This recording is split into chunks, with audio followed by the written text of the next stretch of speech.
Hi, good day, y'all. I'm back here with my 68 F100, and I put the engine spacers in last night, and excuse me, took it for a little ride, and everything looked pretty good. So I drove it, came back, and see, I have the tape underneath the pan there, and that you can't, like, I'm in a kind of a precarious position, but that is approximately a ½ an inch space there now. It's the width of my pinky, so that's going pretty good. So I just actually called the alignment place today. They're gonna take it this Friday, so pretty happy with that. So I did that. So the only thing I may do is I may take out one of the shims, one of the spaces there on the transmission, because I'll drive it for a little while and I'll see how that, if that spacing works good. So anyways, let me get over from underneath there. So I'll show you. I did here to the engine. So open up the door and get some light in here. So pull this right out the way.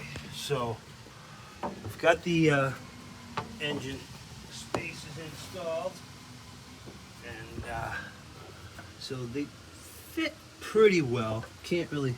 So there they are right there. The only, I was off on my measurements a little bit, but so I had enough to put a 1/4 inch because the studs on my engine mounts were long enough for me to be able to put a 1/4 inch spacer in there. But I did have to take the lock nut out in order to get full engagement on the nut. So what I will do is I will get a nylock.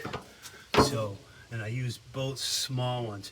The only other thing I may do, you see how that is flat, I'll probably take that out and bend it to the contour. So because of the length, I made it a little bit too long. So if I won't bother shortening it, but I'll just slip it out and I'll put a little bend into it.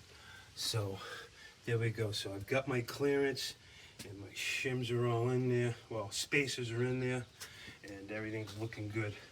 So, the only variable that I did not encounter is, that I did not foresee, which I should have.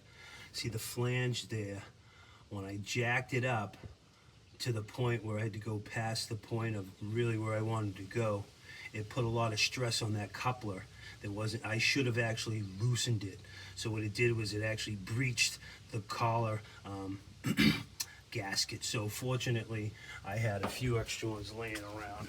And matter of fact, I had a couple of rim flex, which were pretty thick. But this one's a little waste, but the other one I had was in good shape. And those were some just copper ones, but those are from the last set of pipes I had. I had side pipes. Anyways, so that's the deal. So I'm all good to go. Space is all good. And yeah, so very happy with that. So yeah, so just get the alignment and we should be all set. So that be it. So have a good day, y'all, and thanks for listening.